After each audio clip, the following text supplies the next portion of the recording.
യേശു എന്ത് ചെയ്താലും പ്രാർത്ഥിച്ചിട്ടേ ചെയ്യത്തുള്ളൂ എന്നുള്ളത് തെളിയിക്കാനാണ്. ആ ബൈബിൾ സ്റ്റഡി വർഷങ്ങൾക്ക് മുൻപ് കൊട്ടാരക്കര സെന്റ് റൂയിത്തുമിൽ വെച്ചാണ് അദ്ദേഹം എടുത്തത്. അപ്പോൾ അതെന്റെ മനസ്സിൽ പതിഞ്ഞു. ഞാൻ അന്ന് തുടങ്ങി കർത്താവായ യേശുവിന്റെ ദിവ്യ സ്വഭാവം എന്തൊക്കെയെന്ന് തേടാൻ തുടങ്ങി. അതിലൊന്ന്, യേശു പ്രാർത്ഥിക്കും, യേശു ശത്രുക്കളെ സ്നേഹിക്കും, യേശു ഉപദ്രവിക്കുന്നവർക്ക് വേണ്ടി പ്രാർത്ഥിക്കും, യേശു ഒരു നല്ലിടയനാണ്, അവൻ ആടുകൾക്ക് വേണ്ടി ജീവനെ കൊടുത്തു, ആടുകളെ പേർ ചൊല്ലി പുറത്തു കൊണ്ടുവന്നു, പേർ ചൊല്ലി വിളിച്ചു പുറത്തു കൊണ്ടുവന്നു. അതിലുപരി അവർക്ക് മുൻപ് നടന്ന് അവൻ അവർക്ക് മാതൃക കാട്ടിക്കൊടുത്തു. ദൈവമക്കളെ, ആകാശത്തിന്റെ ഭൂമിക്ക് മുകളിൽ 100% മാതൃകയോടെ ജീവിച്ചിട്ടുള്ള ഒരേ ഒരു വ്യക്തിയുള്ളൂ, അത് നസ്രേനായ യേശുവാണ്. ലോകത്തിൽ പലരും മാതൃകാ പുരുഷന്മാരാണ്. നമ്മുടെ രാഷ്ട്രപിതാവായ ഗാന്ധിജി ഒരു കാലത്തെ ഒരമ്മ ഒരു കുഞ്ഞിനെയും കൊണ്ട് തന്റെ അടുക്കൽ ഉപദേശത്തിനായി വന്നപ്പോൾ ഈ കുഞ്ഞെന്താ കുഴപ്പമൊന്നും കാണിക്കുന്ന അറിയാമോ? അവൻ ഇടയ്ക്കിടയ്ക്ക് അമ്മ കാണാതെ വീട്ടിൽ വെച്ചിരിക്കുന്ന പഞ്ചാര വാരി പഞ്ചാര തിന്ന് പലപ്പോഴും അമ്മ ദുഃഖമായി. അവനെ വിളിച്ച് ഗാന്ധിജിയുടെ അടുക്കൽ കൊണ്ടുവന്നു. ഗാന്ധിജിയോട് പറഞ്ഞു, അങ്ങ് ഈ മോനെ ഒന്ന് ഉപദേശിച്ച് നന്നാക്കണം. എന്താ വിഷയം? ഇവൻ ഞാനില്ലാത്തപ്പോൾ ദരിദ്രപ്പെട്ട കുടുംബമാണ്, വീട്ടിൽ വാങ്ങി വെച്ചിരിക്കുന്ന പഞ്ചാര മുഴുവൻ എടുത്ത് തിന്നും, അധികം വയ്യാതെ ഇവനൊരു രോഗിയാകും. അപ്പം ഗാന്ധിജി തോളത്ത് കൊട്ടിയിട്ട് പറഞ്ഞു, 2 ആഴ്ച കഴിഞ്ഞു, 15 ദിവസം കഴിഞ്ഞിട്ട് വരാൻ പറഞ്ഞു. അപ്പൊ അമ്മ ഓർത്ത് നല്ല കാര്യം എന്തോ പറയാനാണ്. അമ്മ ട്രെയിൻ കയറി തന്റെ ഗ്രാമത്തിൽ പോയി. 15 ദിവസം കഴിഞ്ഞു വന്നപ്പോൾ ഗാന്ധിജിയെ വളരെ പ്രതീക്ഷയോടെ അമ്മ കുഞ്ഞുമായി നമ്മുടെ ഗാന്ധിജിയുടെ അടുക്കൽ വന്നു. അദ്ദേഹം ഇങ്ങനെ തോളത്ത് വിട്ടിട്ട് പറഞ്ഞു, മോനെ, കുഞ്ഞൊരു ദരിദ്രപ്പെട്ട കുടുംബത്തിലല്ലേ, അച്ഛനും അമ്മയും കഷ്ടപ്പെട്ടല്ലേ അതൊക്കെ വാങ്ങുന്നത്, അതുകൊണ്ട് മോനത് കഴിക്കരുത്, അതിലുപരിയായി ഇത് കഴിച്ചാൽ മോന് ഭാവിയിൽ വലിയ രോഗം വരും, അതുകൊണ്ട് കുഞ്ഞിത് കഴിക്കരുത് എന്ന് പറഞ്ഞ് ഗാന്ധിജി അവന്റെ തോളത്ത് വിട്ടിട്ട് പറഞ്ഞയച്ചു. അപ്പൊ അമ്മ ചോദിച്ചു, ഇത് പറയാനാണോ 15 ദിവസം വെയിറ്റ് ചെയ്തത്? ഇത് പറയാനാണോ ഞാൻ ഇത്രയും ദൂരം ട്രെയിൻ കയറി വന്നത്? അന്നങ്ങ് പറഞ്ഞുകൂടായിരുന്നു. അപ്പോൾ ഈ ഗാന്ധിജി പറഞ്ഞു, അതെ, ഞാനും ഇടയ്ക്കിടയ്ക്ക് പഞ്ചാര വാരി തിന്നുന്ന കൂട്ടത്തിലാണ്, ഞാനും അവനെ പോലെ ഇടയ്ക്കിടയ്ക്ക് പഞ്ചാര വാരി തിന്നുന്ന കൂട്ടത്തിൽ, അതുകൊണ്ട് ഞാൻ അത് തിന്നുന്ന കൂട്ടത്തിൽ ഞാൻ അവനെ ഉപദേശിക്കുന്നത് ശരിയല്ല. അതുകൊണ്ട് കഴിഞ്ഞ 15 ദിവസമായി ഞാൻ എന്റെ നാവിൽ പഞ്ചാര തൊടാതിരുന്നിട്ടാണ് ഈ കുഞ്ഞിനോട് പറഞ്ഞത്, നീ പഞ്ചാര തിന്നരുതെന്ന്. ലോകത്തിലെ ഭക്തന്മാർ ഈ മാതൃക കാട്ടുമ്പോൾ നമ്മുടെ വാഴ്ത്തപ്പെട്ട മശിഹാ തമ്പുരാൻ, ആടുകളുടെ നല്ലിടയൻ, ആടിനു വേണ്ടി ജീവൻ കൊടുത്തവൻ, മരണം വിട്ടെഴുന്നേറ്റവൻ, മടങ്ങി വരുന്ന നല്ലിടയൻ, ആടുകളെ പേർ ചൊല്ലി വിളിച്ച് അവരെ പാപത്തിൽ നിന്ന് പുറത്തു കൊണ്ടുവന്ന് അവയ്ക്ക് മുൻപേ നടന്ന് മാതൃക കാണിച്ച ഒരേ ഒരു ഇടയനേ ഉള്ളൂ, അത് നസ്രേനായ യേശുവാണ്. യേശുവിന്റെ മാതൃക ഒരുത്തൻ പിൻഗമിച്ചാൽ അവൻ 100% സ്വർഗരാജ്യത്തിലെത്തിയിരിക്കും. നിങ്ങൾ എന്നെ അനുഗമിപ്പീൻ എന്നാ പറയുന്നത്. എത്രയോ കോടിക്കണക്കിന് ജനങ്ങൾ മശിഹായെ അനുഗമിച്ചു. ദുഷ്ടന്മാർ, നീചന്മാർ, പാപികൾ അല്ലെ. ചിലരെയൊക്കെ ചരിത്രം നിങ്ങൾ കേട്ടാല് എന്തൊരു ദോഷപ്രവർത്തികൾ ചെയ്ത് നടന്നതാണ്.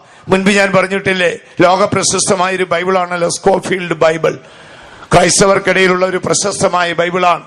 ബാപ്റ്റിസം, അതുപോലെ തന്നെ മാർട്ടിൻ ലൂതറിന്റെ ചർച്ചുകളൊക്കെ ആ ബൈബിളിന് വലിയ പ്രാധാന്യം കൊടുക്കും. ആ ബൈബിളിന്റെ രൂപീകരണത്തെ കുറിച്ച് നിങ്ങൾ പഠിച്ചാൽ, അമേരിക്കയിലെ വലിയ ഒരു കൊള്ളത്തലവൻ, അമേരിക്കയെ മുഴുവൻ കിടുകിടാ വിറപ്പിച്ച ഒരു ഭീകരനായ ഒരു കൊള്ളത്തലവൻ, അവൻ രക്ഷിക്കപ്പെട്ട നീതിയുടെ മാർഗത്തിൽ വന്നു യേശുവിന്റെ സ്നേഹത്തിന്റെ ആഴം അറിഞ്ഞപ്പോൾ ശേഷിപ്പുള്ള കാലം യേശുവിനെ സ്നേഹിച്ച് അവനൊരു മിഷണറിയായി തീർന്ന് ഒരു സംഘടന രൂപീകരിച്ച് അക്കാലത്ത് ലക്ഷക്കണക്കിന് രൂപ ചെലവഴിച്ച് അവനിറക്കിയതാണ് ഈ സ്കോഫീൽഡ് ബൈബിൾ. അധർമ്മികളും പാപികളുമായി നമ്മെ ഉദ്ധരിച്ചെടുത്ത് സൽപ്രവർത്തിയിൽ ശുഷ്കാന്തി ഉള്ളവരാക്കി തീർക്കുന്ന ഒരേ ഒരു മാർഗമേ ഉള്ളൂ, അത് നസ്രേനായ യേശുവിന്റെ മാർഗമാണ്. ഇനി അടുത്ത ഭാഗത്തേക്ക് നമുക്ക് കടന്നു വരാം. യേശുവിന്റെ മറ്റൊരു പ്രത്യേകത ലൂക്കോസിന്റെ സുവിശേഷത്തിൽ നാം വായിച്ചു കേട്ടല്ലോ, നമ്മെ തേടി വരുന്ന ഇടയനാണ്. നമ്മളിങ്ങനെ എത്രയോ പ്രാവശ്യം ജീവിതത്തിന്റെ കഴിഞ്ഞകാല ജീവിതം ആരാഞ്ഞ് നമ്മൾ നോക്കിയാൽ കേരളക്കരയെ വളരെ സ്വാധീനിച്ചിട്ടുള്ള ഒരു മനോഹരമായ പാട്ടുണ്ട്, എന്തതിശയമേ ദൈവത്തിന്റെ സ്നേഹം. 1000 നാവുകൊണ്ടത് വർണ്ണിപ്പാൻ കഴിയത്തില്ല. കാരണം ആ സ്നേഹത്തിന്റെ ആഴം അത്ര വലുതാണ്. എന്താണ് ഇടയന്റെ പ്രത്യേകത? അവൻ ഒന്നിനെ തേടി അലഞ്ഞതാണ്.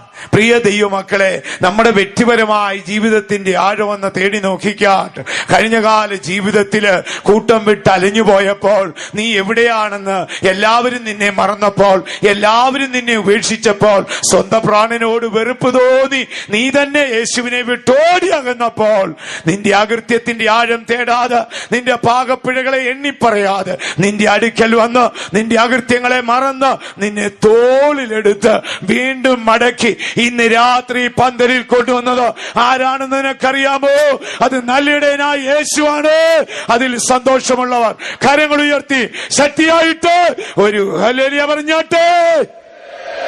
ദൈവത്തിന് മഹത്വം ഉണ്ടാകട്ടെ. ലൂക്കോസിന്റെ സുവിശേഷത്തിൽ വരുമ്പോൾ ഒരു നല്ല വാക്കുണ്ട്. അവൻ കാണാതെ പോയതിനെ തിരഞ്ഞു രക്ഷിക്കും. ഞാൻ പറവൂര് ശുശ്രൂഷയിൽ ഇരിക്കും കാലത്ത് ഒരു നാൾ ഞാനൊരു സ്വപ്നം കണ്ടു. എന്തോ ഒരു മീറ്റിംഗ് കഴിഞ്ഞ് വന്ന് ഉറങ്ങുന്ന സമയത്ത് ഒരു സ്വപ്നം കണ്ടു. ആ സ്വപ്നം നിർജ്ജനമായ ഒരു സ്ഥലമാണ്. ആ സ്ഥലം ഇങ്ങനെ ഒരു മലഞ്ചെരുവാണ്, അങ്ങിങ്ങായിട്ടുള്ള കുറ്റിക്കാടുകളേ ഉള്ളൂ.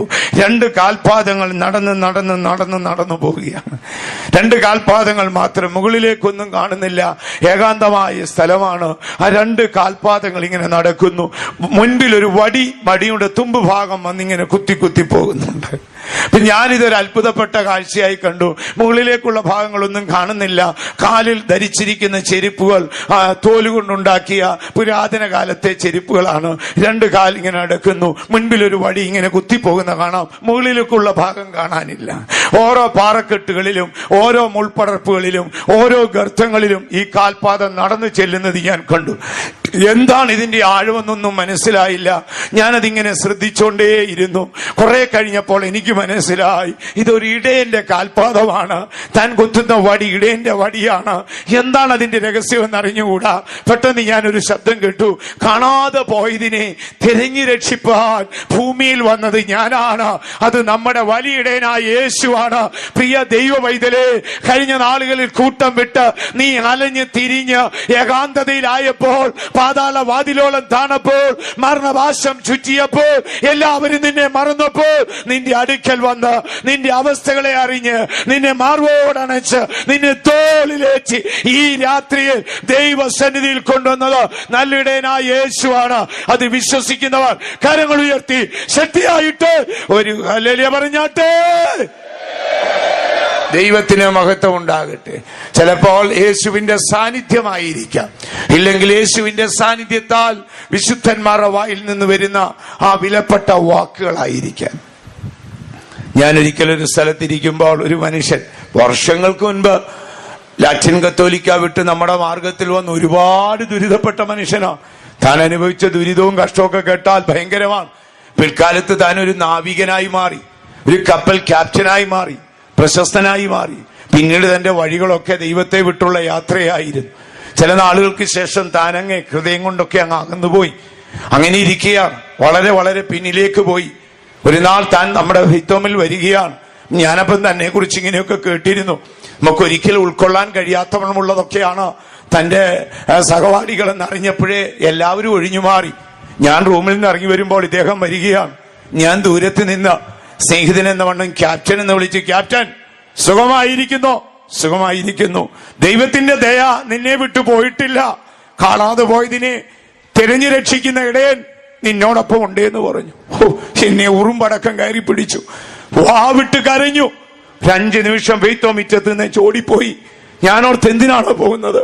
തിരിച്ചു വന്ന് എന്നോട് പറഞ്ഞു, അച്ചായ, ഞാനൊരു കൊടും പാവിയാണ്. വഴിതെറ്റി എന്റെ കപ്പൽ യാത്രയ്ക്കിടയിൽ സകല പാപത്തിലും സകല ദോഷത്തിലും അകപ്പെട്ടുപോയി. സമൂഹ മധ്യേ ഞാൻ മാന്യനായി ജീവിക്കുന്നു.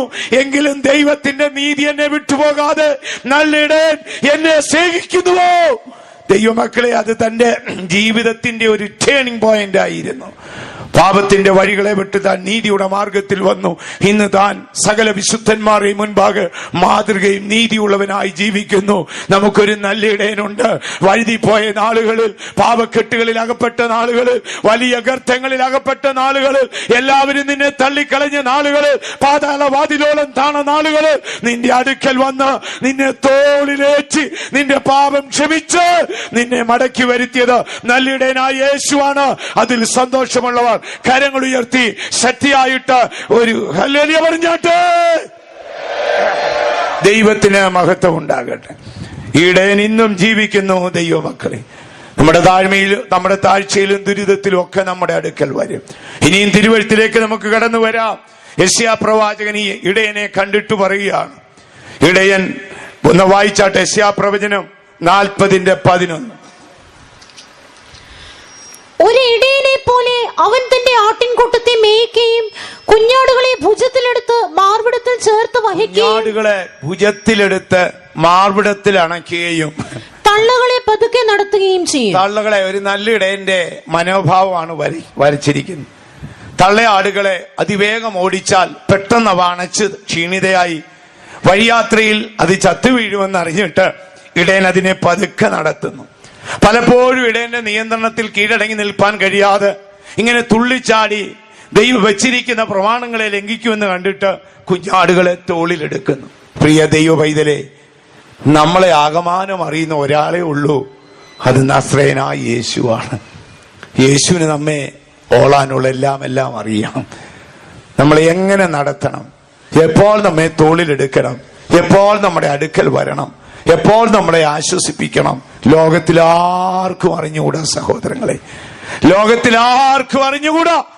നയനമനോഹരമായ വസ്ത്രമണിഞ്ഞ് സമൂഹ മധ്യേ നിങ്ങൾ മാന്യരായി ജീവിക്കുന്നെങ്കിലും പല നാളുകളിലും ലാസറിന്റെ ശവകുടീരം പോലെ ചീഞ്ഞു നാറി ദുർഗന്ധം ഭവിക്കുന്ന അവസ്ഥയാണോ? ലോകമത് അറിയുന്നില്ലയോ? എന്നാൽ നിന്നെ അടുത്തറിയുന്ന ഒരാളുണ്ട്, അത് നല്ലവനായ യേശുവാണ്. യേശുവിന് നമ്മളെ അടുത്തറിയാം, ലോകത്തിൽ ആർക്കും അറിയത്തില്ല. അവരവരുടെ പ്രത്യേക കണ്ണുകൊണ്ട് നമ്മളെ വീക്ഷിക്കത്തുള്ളൂ. പക്ഷേ നമ്മെ അറിയുന്ന ഒരുവനുണ്ട്. ഇവിടെ വായിച്ചല്ലോ, അവന് നല്ല ഇടയൻ. ഒന്നുകൂടെ വായിച്ചാട്ട്.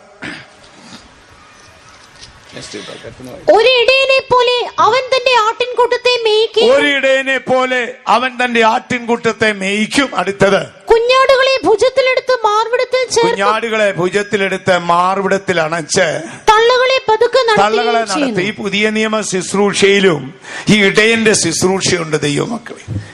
ഈ ഇടയന്റെ പൗലോസ്ലീഹ എഴുതുമ്പോൾ പറയാ, ഇടയന്റെ ശുശ്രൂഷയുണ്ട്. മുൻഗാമികളായ നമ്മുടെ പല വിശുദ്ധന്മാരും ഇടയന്മാരായിരുന്നു. പരേതനായ ബഹുമാനപ്പെട്ട പാസ്റ്റർ ലാസ്രപ്പച്ചൻ, അദ്ദേഹം ഒരു ഇടയനായിരുന്നു. പരേതനായ പാസ്റ്റർ എ.സി. തോമസ് അവറുകൾ, അദ്ദേഹം ഒരു ഇടയനായിരുന്നു. അദ്ദേഹം പാസ്റ്റർ ഡോണിനെ കണ്ടെത്തുന്ന ഒരു സംഭവം ബഹുമാനപ്പെട്ട പാസ്റ്റർ ഡോൺ ഒരിക്കൽ തന്റെ സാക്ഷ്യത്തിൽ പറഞ്ഞു. യൗവനക്കാരനായ പാസ്റ്റർ ഡോൺ ആദ്യമായി തന്റെ അടുക്കൽ വന്നു. താൻ പോയി തനിക്കുള്ളതെല്ലാം വിറ്റ് ആഫ്രിക്കയിലെ ദരിദ്രർക്ക് കൊടുത്തു. അതിനുശേഷമാണ് പാസ്റ്റർ എ.സി. തോമസിനെ അനുഗമിക്കുന്നത്. വളരെ ചെറിയൊരു വീട്ടിൽ അർദ്ധരാത്രിയിൽ, നല്ല കടുത്ത തണുപ്പുള്ള രാത്രിയിൽ തണുപ്പ് രൂക്ഷമായി വന്നു. ഒരു തടിക്കട്ടിൽ പാസ്റ്റർ എ.സി. തോമസ് കിടന്നു. ഒരേ ഒരു പുതപ്പേ ഉള്ളൂ. പാസ്റ്റർ ഡോൺ തറയിൽ എന്തോ ഒന്ന് വിരിച്ച് അതിൽ കിടന്നു. ഭയങ്കരമായ തണുപ്പുണ്ടായി. തണുപ്പ് രൂക്ഷമായ ഉടനെ ഇദ്ദേഹം, പാസ്റ്റർ ഡോൺ വളരെ യൗവനക്കാരനാണ്, എഴുന്നേറ്റ് പറഞ്ഞു, പാസ്റ്റർ തോമസേ, ഇവിടെ ദരിദ്രപ്പെട്ടവർ തണുപ്പ് കാലത്ത് കൽക്കരി കത്തിക്കും. ഞാൻ പോയി, എന്റെ ബ്രദർ ഇവിടെ ഉണ്ട്, അദ്ദേഹത്തിന്റെ നിന്ന് കുറെ പണം വാങ്ങിക്കൊണ്ടുവന്ന് കൽക്കരി വാങ്ങി നമുക്ക് കത്തിക്കാം, ഭയങ്കര തണുപ്പല്ലേ. Pastor AC. തോമസ് അദ്ദേഹത്തെ ഷൗട്ട് ചെയ്തു, ദൈവം വിളിച്ചവൻ മനുഷ്യനെ ആശ്രയിക്കുന്നെങ്കിൽ അവൻ ഭൂമിയിൽ ശപിക്കപ്പെട്ടവനായിരിക്കും എന്ന് പറഞ്ഞു. കർശനമായി വഴക്ക് പറഞ്ഞ് രണ്ടുപേരും വീണ്ടും കിടന്നു. ഇടയ്ക്ക് പാസ്റ്റർ ഡോൺ ഇങ്ങനെ കിടക്കുമ്പോൾ പാസ്റ്റർ എ.സി. തോമസ് ആ പുതപ്പ് അങ്ങ് എറിഞ്ഞു കൊടുത്തു. Pastor AC. തോമസ് ആ പുതപ്പ് എറിഞ്ഞു കൊടുത്തു. എനിക്ക് തണുക്കുന്നില്ല, നിനക്ക് തണുക്കുന്നുണ്ടോ എന്ന് ചോദിച്ചു. പുതപ്പ് എറിഞ്ഞു കൊടുത്തു. പാസ്റ്റർ ഡോൺ ആ പുതപ്പ് പുതച്ച് ഉറങ്ങുകയാണ്. ഉറക്കം വരുന്നില്ല. രാത്രിയിൽ പാസ്റ്റർ എ.സി. തോമസ് പ്രാർത്ഥിക്കുന്ന ശബ്ദം കേട്ടു, കർത്താവേ, എന്നെ നടത്തുന്ന പോലെ അവനെ നടത്തരുത്, എന്നെ നടത്തുന്ന പോലെ ദയവായി അവനെ നടത്തരുത്. അവൻ ബലപ്പെട്ട് നിന്നിൽ ഉറച്ചു വരുവോളം ഒരു കുഞ്ഞിനെ വളർത്തും പോലെ അവനെ വളർത്തണം. എന്തൊരത്ഭുതമാണ്! ആ ഒരു വാക്ക് പാസ്റ്റർ ഡോണിനെ പിടിച്ചു കുലുക്കി. ഇദ്ദേഹം പാസ്റ്റർ എ.സി. തോമസ് പാസ്റ്റർ ഡോണിന് വേണ്ടി ദൈവത്തോട് പറയുകയാണ്, എന്നെ നടത്തുന്ന പോലെ ദയവായി അവനെ നടത്തരുത്. അവൻ വിശ്വാസത്തിൽ ഉറച്ചു വരുന്നത് വരെ ഒരു കുഞ്ഞിനെ സംരക്ഷിക്കും പോലെ സംരക്ഷിക്കണം. രണ്ടുപേരും എയർപോർട്ടിൽ വെച്ച് പിരിയുകയാണ്. Pastor AC. തോമസ് വിട്ടുപിരിയുമ്പോൾ പാസ്റ്റർ ഡോൺ വളരെ കരഞ്ഞു. വളരെ യൗവനക്കാരൻ. Pastor AC. തോമസ് തന്റെ പോക്കറ്റിലേക്ക് കൈയിട്ടു. അവിടെ കിട്ടിയ പണമെല്ലാം വാരി പാസ്റ്റർ ഡോണിനെ ഏൽപ്പിച്ചു. എന്തിനാണ് പാസ്റ്റർ? അമേരിക്കയിലെയും യൂറോപ്പിലെയും വേല നിന്റെ പക്കൽ തരാനാണ് ദൈവം എന്നോട് പറഞ്ഞിരിക്കുന്നത്. നിങ്ങളൊന്ന് ആലോചിച്ചേ സഹോദരങ്ങളെ. പാസ്റ്റർ ഡോൺ ഒരു വെള്ളക്കാരൻ ഇന്ത്യക്കാരുടെ കീഴിൽ വന്ന് അവസാന നിമിഷം വരെ വിശ്വസ്തയോടെ നിൽക്കുമ്പോഴും താൻ കൂടെ പറയുന്ന ഒരു വാക്കുണ്ട്, ഞാൻ പാസ്റ്റർ എ.സി. തോമസിൽ അത് കണ്ടില്ല, ഞാൻ പാസ്റ്റർ എ.സി. തോമസ് എന്നോട് അങ്ങനെ പറഞ്ഞിട്ടില്ല. തന്റെ വാക്കുകൾ എത്ര ആഴമേറിയതാണ്. പുതിയ നിയമ ശുശ്രൂഷയിലും ഇടയന്മാരുടെ ശുശ്രൂഷയുണ്ട്, എന്നാൽ അവർക്കെല്ലാറ്റിലും വലിയൊരു ഇടയനുണ്ട്. അത് നമ്മുടെ കർത്താവായ യേശുവാണ്. നമ്മുടെ അവസ്ഥകളെ അറിഞ്ഞ് നമ്മെ പതുക്കെ നടത്തി നമ്മെ തോളിലേറ്റി നമ്മെ ആശ്വസിപ്പിക്കും പോലെ ആശ്വസിപ്പിച്ച് നിത്യത വരെ കൊണ്ടെത്തിക്കുവാൻ ഒരു ഇടയൻ നമുക്കുണ്ട്. അത് നസ്രേനായ യേശുവാണ്. അതിൽ സന്തോഷമുള്ളവർ കരങ്ങൾ ഉയർത്തി ശക്തിയായിട്ട് ഒരു ഹല്ലേലൂയ പറഞ്ഞാട്ടെ. ദൈവത്തിന് മഹത്വം ഉണ്ടാകട്ടെ. അപ്പോൾ യേശു എന്നൊരു നല്ല ഇടയൻ നമുക്കുണ്ട്. അവൻ നമുക്ക് വേണ്ടി ജീവനെ നൽകിയ ഇടയനാണ്. അവൻ നമ്മുടെ മുൻപേ നടന്ന് മാതൃക കാണിച്ച ഇടയനാണ്. അവൻ നമ്മെ പേർ ചൊല്ലി വിളിച്ച് പുറത്തു കൊണ്ടുവന്ന ഇടയനാണ്. അതിലുപരിയായി നമ്മുടെ അവസ്ഥകളെ അറിഞ്ഞ് നമ്മുടെ ഹൃദയാവസ്ഥകളെ അറിഞ്ഞ് നമ്മെ പതുക്കെ നടത്തിക്കൊണ്ടുപോകുന്ന ഇടയനാണ്. ലോകത്തിലെ മനുഷ്യർക്കൊന്നും അതുപോലൊന്നും അറിയത്തില്ല സഹോദരങ്ങൾ. മനുഷ്യരുടെ വീക്ഷണമൊക്കെ ഒരു പ്രത്യേക രീതിയിലാണ്. ഒരു മനുഷ്യന്റെ അവസ്ഥ എപ്പോഴും ഒരുപോലല്ല. മനുഷ്യന്റെ സാമ്പത്തിക അവസ്ഥ ഒരുപോലല്ല. മനുഷ്യന്റെ മാനസിക അവസ്ഥ എപ്പോഴും ഒരുപോലല്ല. മനുഷ്യന്റെ ശാരീരിക അവസ്ഥ എപ്പോഴും ഒരുപോലല്ല. മനുഷ്യന്റെ ആത്മീയ അവസ്ഥ എപ്പോഴും ഒരുപോലല്ല. നമ്മുടെ വീക്ഷണത്തിൽ ഒരുപോലാണ്.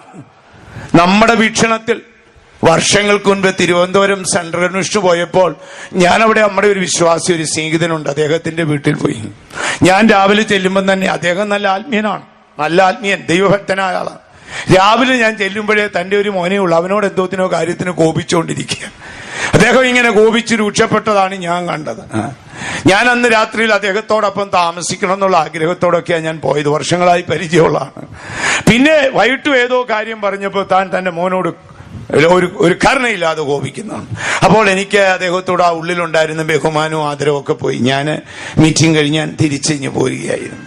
ചില നാളുകൾക്ക് ശേഷം ദൈവം എന്നോട് ചോദിച്ചു. അപ്പൊ എന്റെ ഉള്ളിൽ അറിയാതൊരു ചെറിയ തന്നോടുള്ളൊരു നീരസ്യത്തിന്റെ വേരുകൾ ഇറങ്ങി തുടങ്ങി. ഞാൻ പ്രതീക്ഷിച്ച പോലെ അല്ലല്ലോ. അപ്പോൾ യേശു എന്നോട് വാക്ക് പറഞ്ഞു, നിനക്ക് അദ്ദേഹത്തെ എത്ര വർഷം പഴക്കമുണ്ട്? നിനക്ക് അദ്ദേഹത്തെ കുറിച്ച് എന്തറിയാം? ആകെ ഒരു ദിനം നീ കണ്ടപ്പോൾ അദ്ദേഹം ഏതോ ഒരു കാര്യത്തിന് തന്റെ മോനോട് കോപിക്കുന്നതാണ് നീ കണ്ടതല്ലേ? ആ ഒരറിവല്ലേ നിനക്കുള്ളത്? ഇത്ര വർഷങ്ങളായിട്ട് എനിക്ക് അവനെ അറിയാം. അവൻ എന്റെ മുൻപാകെ നീതിയും പരമാർത്ഥതയും നേരുമുള്ള മനുഷ്യനാണ്. ഞാൻ അമ്പരന്നു പോയി. എന്റെ വീക്ഷണമല്ല ദൈവത്തിന്റെ വീക്ഷണം. ദൈവമക്കളെ, ഞാനായാലും നിങ്ങളായാലും നമ്മുടെ മാനസികാവസ്ഥ എപ്പോഴും ഒരുപോലല്ല. നമ്മുടെ ശാരീരിക അവസ്ഥ എപ്പോഴും ഒരുപോലല്ല. നമ്മുടെ ആത്മീയ അവസ്ഥ എപ്പോഴും ഒരുപോലല്ല. നമ്മുടെ സാമ്പത്തിക അവസ്ഥ എപ്പോഴും ഒരുപോലെയല്ല. ലോകം വീക്ഷിക്കുമ്പോൾ നമുക്കെല്ലാം കാണും. പക്ഷെ ഒരു യാത്ര മധ്യേ തെരുവിലിറങ്ങി ഒരു നാരങ്ങാ വെള്ളം കുടിക്കാനുള്ള പൈസ പോലും ചിലപ്പോൾ നമ്മുടെ കയ്യിൽ ഇല്ലെന്ന് വരും.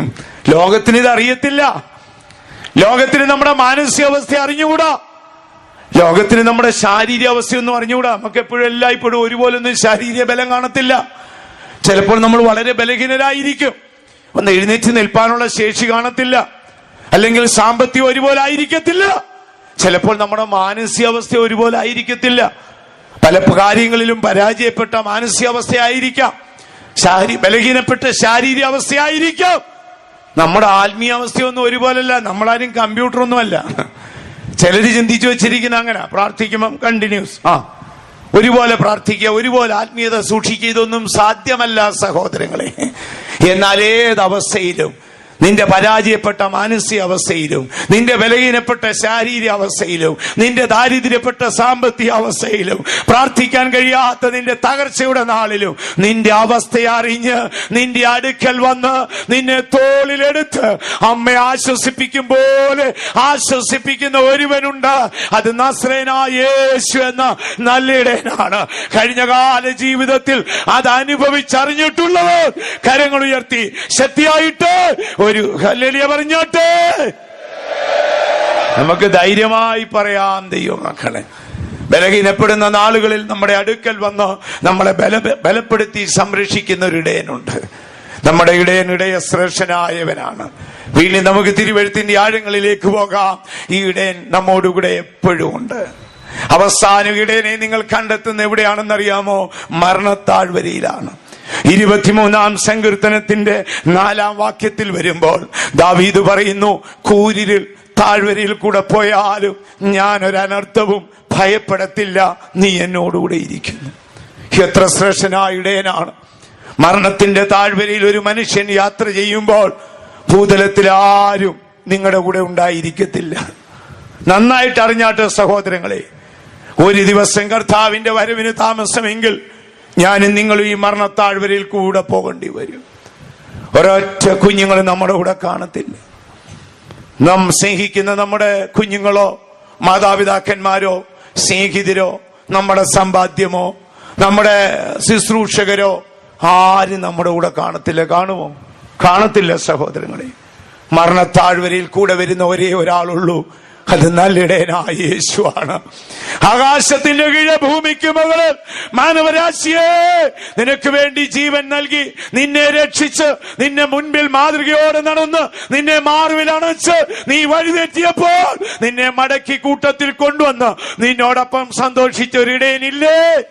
അവൻ നിന്റെ മരണത്താഴ്വരയിൽ നിന്റെ കൂടൊപ്പം വരും. 23:4 വായിച്ച, കൂരിരുൾ താഴ്വരയിൽ കൂടി നടന്നാലും ഞാൻ ഒരു അനർത്ഥവും ഭയപ്പെടുകയില്ല, നീ എന്നോട് കൂടെ ഇരിക്കുന്നുവല്ലോ. നമ്മുടെ കൂടെ ഇരിക്കുന്ന ഒരാളേ ഉള്ളൂ. നമ്മൾ മരിക്കുമ്പോൾ ആര് കൂടെ വരും? നമ്മളൊക്കെ ചിന്തിച്ചു വെച്ചേക്കുന്ന ആരെങ്കിലും കൂടെ വരുമോ? ഇല്ല സഹോദരങ്ങൾ, ആരും കൂടെ വരത്തില്ല. വരാനൊക്കത്തില്ല. വരുമെന്നുണ്ടെങ്കിൽ ചിലപ്പം വന്നേക്കാം. കൂട്ടത്തിൽ ആർക്കും വരാനൊക്കത്തില്ല. നമുക്ക് ചുറ്റും നിൽക്കാനേ ഒക്കത്തുള്ളൂ. നമുക്ക് പാട്ടുപാടാനും പ്രാർത്ഥിക്കാനും ഒക്കൂ. വോൾട്ടയർ എന്നൊരു ഭയങ്കര ദുഷ്ടൻ, അദ്ദേഹം നിരീശ്വരവാദിയായി ബൈബിൾ ലോകത്തു നിന്ന് മായ്ച്ചു കളയുമെന്ന് പ്രഖ്യാപിച്ചു. ചില നാളുകൾക്ക് ശേഷം അയാൾ മരണ താഴ്വരയിൽ പോയി. തന്റെ സ്നേഹിതരെല്ലാം ചുറ്റും നിന്നു.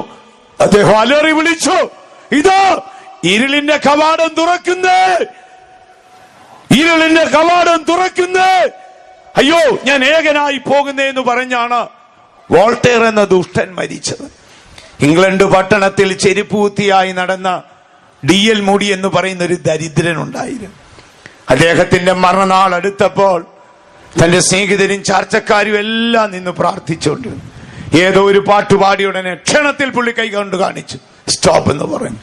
അതിനുശേഷം പറഞ്ഞു, ഇതാ ഒരു വെളിച്ചത്തിന്റെ കവാടം തുറക്കുന്നു, ഇതാ ഒരു വെളിച്ചത്തിന്റെ കവാടം തുറക്കുന്നു. വർഷങ്ങൾക്ക് മുന്നേ മരിച്ചുപോയ കൊച്ചുമകൻ അവിടെ നിന്ന് ഡാഡി ഡാഡി വന്നാട്ടെ വന്നാട്ടെ എന്ന് വിളിക്കുന്നു. ഇതാ വെളിച്ചത്തിന്റെ കവാടം തുറക്കുന്നു. ഞാൻ ഏകനല്ല, യേശു എന്നോടുകൂടെയുണ്ട്. പ്രിയ ദൈവവൈതലേ, ദുഷ്ടനായ വോൾട്ടയർ ഇരുളിനെ കണ്ടലറുമ്പോൾ സാധുവായ D.L. മൂഡി പറയുന്നു, ഞാൻ ഏകനല്ല, ഇരുളിന്റെ താഴ്വരയിൽ എന്റെ യേശു എന്നോടുകൂടെ ഉണ്ട്. നല്ലിടയൻ നിന്നോടുകൂടെ അവസാനം ഇതാ മരണത്താഴ്വരയിൽ കൂടെ വരും. ദാവീദ് പാടുകയാണ്, കൂരിരുൾ താഴ്വരയിൽ കൂടെ പോയാലും ഞാൻ ഒരു അനർത്ഥവും ഭയപ്പെടത്തില്ല. വായിച്ചാട്ട്, കൂരിരുൾ താഴ്വരയിൽ കൂടി നടന്നാലും, കൂരിരുൾ താഴ്വരയിൽ കൂടെ നടന്നാലും ഞാൻ ഒരു അനർത്ഥവും ഭയപ്പെടുകയില്ല, ഞാൻ ഒരനർത്ഥവും ഭയപ്പെടത്തില്ല, നീ എന്നോട് കൂടെ ഇരിക്കുന്നു. മലയാള ട്രാൻസ്ലേഷനിൽ കൂരിരുൾ താഴ്വര എന്നല്ലേ? തമിഴുണ്ടോ? തമിഴിൽ എഴുതിയിരിക്കുന്നത് മരണത്തിന്റെ താഴ്വര. ഇംഗ്ലീഷ് ബൈബിളിൽ ഡെത്ത് വാലി എന്നാണ് കറക്റ്റ് വാക്കാ കൊടുത്തിരിക്കുന്നത്. മരണത്തിന്റെ താഴ്വര, അതൊരു താഴ്വരയാണ്. കർത്താവ് വരാൻ താമസിച്ച് നമ്മുടെ ശരീരം രൂപാന്തരപ്പെട്ടില്ലെങ്കിൽ, അല്ലെങ്കിൽ യേശുവിന്റെ വരവ് താമസിക്കെങ്കിൽ നമ്മളൊക്കെ മരിക്കേണ്ടി വരും ദൈവമക്കളെ. ചിലർ ഈ കാര്യങ്ങളൊന്നും ചിന്തിക്കുന്നില്ല. ചിലരെ ആ ജീവിതത്തിൽ അത് ചിന്തിക്കുന്നതേ ഇല്ല. മഹാനായ അലക്സാണ്ടറിന്റെ അപ്പൻ ഫിലിപ്പ് രാജാവ് ഇത്തിരി മദ്യപാനിയൊക്കെ ആയിരുന്നെങ്കിലും താനെ എല്ലാ ദിവസവും തന്റെ പാർക്കുന്ന സ്ഥലത്തുനിന്ന് രാജകൊട്ടാരത്തിലേക്ക് പോകുമ്പോൾ പൂന്തോട്ടത്തിൽ ഒരുത്തിനെ നിർത്തിയിട്ടുണ്ട്. അവൻ വന്ന് വണങ്ങും, പ്രഭു നമസ്കാരം. അദ്ദേഹം തല വണങ്ങും. എന്താ? അങ്ങ് മരണത്തോട് ഒരു ദിവസം കൂടെ അടുത്തിരിക്കുന്നു. ഇത് കേട്ടിട്ടാണ് താൻ സിംഹാസനത്തിൽ പോകുന്നത്. പ്രഭു, അങ്ങ് മരണത്തോട് ഒരു ദിവസം കൂടെ അടുത്തിരിക്കുന്നു. മരണത്തിന്റെ താഴ്വരയിൽ ആര് നിങ്ങളോടൊപ്പം ഉണ്ടായിരിക്കും? നിങ്ങളുടെ ബന്ധങ്ങളോ സ്വന്തങ്ങളോ ചാർച്ചക്കാരോ ഭാര്യമാരോ മക്കളോ കുഞ്ഞുങ്ങളോ കൊച്ചുമക്കളോ നിങ്ങളുടെ സഭാശുശ്രൂഷകരോ നിങ്ങളുടെ സമ്പാദ്യമോ നിങ്ങൾ ലോകത്തിൽ നേടിയ മാന്യതയോ ഉന്നതമായ കലാലയ വിദ്യയോ ലോകത്തിലെ ഔദ്യോഗിക പദവിയോ ഒന്നും മരണത്താഴ്വരയിൽ നിങ്ങളോടുകൂടെ ഉണ്ടായിരിക്കത്തില്ല. നിങ്ങളുടെ മരണത്താഴ്വരയിൽ നിങ്ങൾ ഭയപ്പെടാതിരിപ്പാൻ യേശു എന്ന ഇടയന്റെ സാന്നിധ്യവും മരണത്താഴ്വരയിൽ നിങ്ങൾ ആശ്വാസം പ്രാപിക്കുവാൻ അവന്റെ കോലായ പ്രമാണവും അവന്റെ വടിയായ ശിക്ഷണവും ഭൂമിയിൽ ദൈവം നിങ്ങൾക്ക് തന്നിരിക്കുകയാണ്. അവിടെ എഴുതിയിരിക്കുന്നു, നിന്റെ വടിയും കോലും എന്നെ ആശ്വസിപ്പിക്കും. ഒരു ഇടയന്റെ പക്കൽ 2 ഭാഗമാണ്. ഒന്ന് കോൽ, അത് ആടുകളെ നിയന്ത്രിക്കുവാൻ.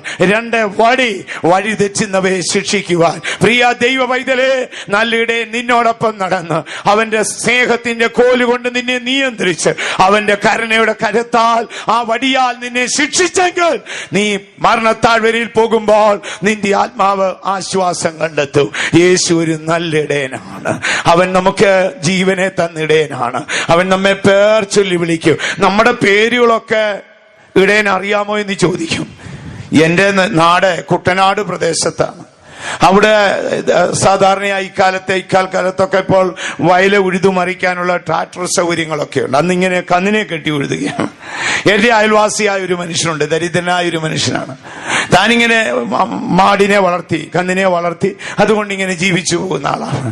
അപ്പോൾ തന്റെ വീട്ടിൽ ജനിച്ചൊരു കൊച്ചു പോത്തുംകിടാവ്, ഒരു ചെറിയ പോത്തുംകിടാവ്, താനിങ്ങനെ ആട്ടിൻകുട്ടിയെ വളർത്തുന്ന പോലെ അതിനെ മണിയാ രാമാന്ന് അങ്ങനെ ഒരു പേരായിട്ടിരിക്കുന്നു. അതിനെ ഇങ്ങനെ കൂട്ടത്തിൽ കൊണ്ട് നടന്ന് വളർത്തി അവൻ ആ വീട്ടിലെ ഒരാളിനെ പോലെ അംഗത്വം പോലങ്ങായി. അപ്പൊ അവനോടുള്ള സ്നേഹം കൊണ്ട് അവനെ ഉഴുതുവോ അല്ലെങ്കിൽ അവനെ കൊണ്ട് മറ്റു ജോലിയൊന്നും ചെയ്യിക്കത്തില്ല. അവനിങ്ങനെ കൂട്ടത്തിൽ തിന്നും മിടുക്കനായി നടന്നു. മക്കളോടുള്ള സ്നേഹമാണ്. കുറെ നാളിന് ശേഷം ഏതോ ഒരു വലിയ മുതലാളിയുടെ അവിടെ നിന്ന് കുറെ ചെറിയ ചെറിയ തോടുകൾ നീന്തി ഏതോ ഒരു കന്നിൻ കൂട്ടത്തിൽ കൂടി ഇവൻ കൂട്ടം വിട്ടുപോയി. ഒരു സമ്പന്നനായ മുതലാളിയുടെ കന്നിന്റെ കൂട്ടത്തിൽ പെട്ടുപോയി. ഈ ദരിദ്രൻ അലഞ്ഞു തിരിഞ്ഞ് നടന്നിട്ട് കിട്ടിയില്ല. ആരോ പറഞ്ഞു ഇന്നാരുടെ കൂട്ടത്തിലുണ്ട്. അവിടെ ചെന്ന് ചോദിച്ചപ്പോൾ അദ്ദേഹം ഒരു വലിയ മുതലാളിയെ, പുള്ളി സമ്മതിച്ചൊന്നുമില്ല. ഇദ്ദേഹം കൊണ്ട് പോലീസിൽ, ചങ്ങനാശ്ശേരി പോലീസ് സ്റ്റേഷനിൽ കൊടുത്തു. അപ്പൊ അവിടുത്തെ ഒരു CA ഓഫീസറുണ്ട്. അദ്ദേഹം പറഞ്ഞു, ഇടോ തന്റെ പോത്തിനെ എങ്ങനെ അറിയും? അപ്പൊ അദ്ദേഹം പറഞ്ഞു, സാറേ ഞാൻ എന്റെ പോത്തിനെ കണ്ടുപിടിച്ചോളാം. അപ്പൊ അദ്ദേഹം വലിയ മുതലാളിയാണ്. അദ്ദേഹത്തിന് 100 കണക്കിന് 1000 മാടുള്ളതല്ലേ. അതിനിടയിൽ എങ്ങനെ തന്റെ മാടിനെ കണ്ടുപിടിക്കുന്നത്? അത് ഞാൻ അവിടെ നിന്ന് അവന്റെ പേര് വിളിക്കുമ്പോൾ അവൻ തല ഉയർത്തി തിരിച്ചു വന്നാൽ അവനെ എനിക്ക് തന്നാൽ മതി. എന്നാ കേറോ ജീപ്പേലെന്ന് പറഞ്ഞു. ജീപ്പേ കയറ്റി പാടത്തേക്ക് കൊണ്ടുപോയി. ഒരു നദീതീരത്ത് ഈ മാടുകളെല്ലാം മേഞ്ഞുകൊണ്ടിരിക്കുകയാണ്. ഈ പോലീസ് ഓഫീസറും ഈ വലിയ മുതലാളിയും ഈ ദരിദ്രനായ മനുഷ്യനും ഇറങ്ങിച്ചെന്നു. കന്നുകളെല്ലാം നിൽക്കുകയാണ്. അദ്ദേഹം അവിടെ നിന്നുകൊണ്ട് മണിയാന്നൊരു വിളി വിളിച്ചു. ഇവൻ തലപൊക്കി പെട്ടെന്ന് തിരിഞ്ഞു നോക്കി. അവൻ ആ 100 കണക്കിന് മാടുകൾക്കിടയിൽ നിന്ന് നടന്നു വന്നു. അദ്ദേഹം അവനെ കെട്ടിപ്പിടിച്ചു. സർക്കിൾ പറഞ്ഞു, തന്റെ മാട് തന്നെയാടോ കൊണ്ടുപോക്കോളൂ. ഞാൻ വളരെ കുട്ടിയായിരിക്കുന്ന കാലത്ത് ഈ സംഭവം കേട്ടു. ഇതെന്റെ അയൽവാസിയുടെ വീട്ടിൽ നടന്നതാണ്. അന്നാണ് ഈ യോഹന്നാന്റെ സുവിശേഷത്തിന്റെ ആഴം ഞാൻ മനസ്സിലാക്കിയത്. യേശു പറഞ്ഞു, എന്റെ ആടുകളെ എനിക്കറിയാം, ഞാൻ അവയെ പേർ ചൊല്ലി വിളിക്കും. ആടുകളെ വലിയടനായ യേശു ഒരു ദിവസം കാഹളധ്വനിയോടെ മടങ്ങി വരുമ്പോൾ നിന്നെ പേർ ചൊല്ലി വിളിച്ച് നിന്റെ കല്ലറയിൽ നിന്ന് പുറത്തു കൊണ്ടുവരും. എത്ര ദൈവമക്കൾ വിശ്വസിക്കുന്നു നല്ലിടയനായ ഒരു യേശു ഉണ്ട്? അവനാണ് എനിക്ക് ജീവൻ തന്നത്. അവനാണ് എനിക്ക് മാതൃക കാണിച്ചു തന്നത്. ഞാൻ അലഞ്ഞു തിരിഞ്ഞപ്പോൾ അവനാണ് എന്നെ മാർവിലെടുത്ത് മടക്കി വരുത്തിയത്. ഞാൻ എന്റെ അവസ്ഥ അറിഞ്ഞ് എല്ലാവരും എന്നെ തള്ളിയപ്പോൾ അവനാണ് എന്നോട് ചേർന്ന് വന്നത്. ഞാൻ മരണത്താഴ്വരയിൽ പോയപ്പോൾ എന്നെ ഏകനായി വിടാതെ എന്നോടൊപ്പം എത്തിയത് അവനാണ്.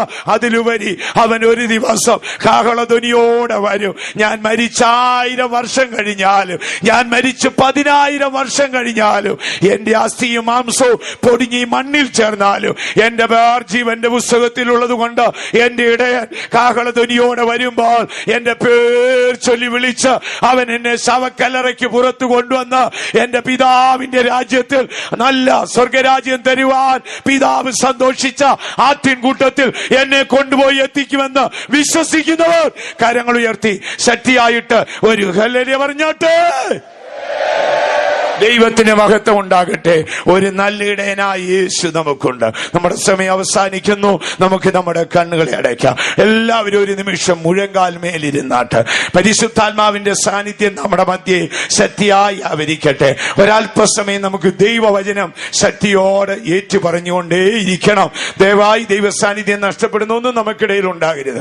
എല്ലാവരും മുഴങ്കാൽ മേലിരുന്നാട്ട് കർത്താവായ യേശു എന്റെ ഇടയനാണെന്ന് നമുക്ക് എല്ലാവർക്കും ഏറ്റു പറയാം. ഒരേ ശബ്ദത്തിൽ പറയണം. അലസപ്പെട്ട മനസ്സോടെ ആയിരിക്കരുത്. നിങ്ങൾക്ക് ഓർമ്മയുണ്ടോ നിങ്ങൾ ആരായിരുന്നെന്ന്? ഒരു കാലത്ത് നിങ്ങൾ പാതാളത്തിന്റെ ആടുകളായിരുന്നു. ഒരു കാലത്ത് നിങ്ങൾ സിംഹത്തിന്റെ പല്ലുകൾക്കിടയിൽ അകപ്പെട്ട ആടുകളായിരുന്നു. ഒരു കാലത്ത് നിങ്ങൾ തെറ്റി ഉഴന്ന് പ്രതീക്ഷ നഷ്ടപ്പെട്ട് അലഞ്ഞവരായിരുന്നു. ഒരു കാലത്ത് ഈ ആട്ടിൻകൂട്ടം വിട്ട് ഏകാന്തതയിൽ നിങ്ങൾ അലഞ്ഞ് പാപത്തിന്റെ വള്ളിക്കെട്ടിൽ കുരുങ്ങിപ്പോയതായിരുന്നു. എന്നാൽ യേശു എന്ന ഇടയൻ നിങ്ങളുടെ അടുക്കലേക്ക് വന്നില്ലേ? യേശു നിന്നെ ആ സിംഹത്തിന്റെ വായിൽ നിന്ന് വലിച്ചെടുത്തില്ലേ? യേശു നിന്നെ പാതാളത്തിൽ നിന്ന് വലിച്ചെടുത്തില്ലേ? നീ വഴുതി പോയപ്പോൾ യേശു നിന്റെ അടുക്കൽ വന്ന് നിന്നെ ഈ മാർഗത്തിലേക്ക്, ഈ കൃപയിലേക്ക്, ഈ സ്നേഹത്തിലേക്ക് നിന്നെ മടക്കി വരുത്തിയില്ലേ? നന്ദിയുള്ളവരായി നമുക്ക് ദൈവത്തെ സ്തുതിക്കാം.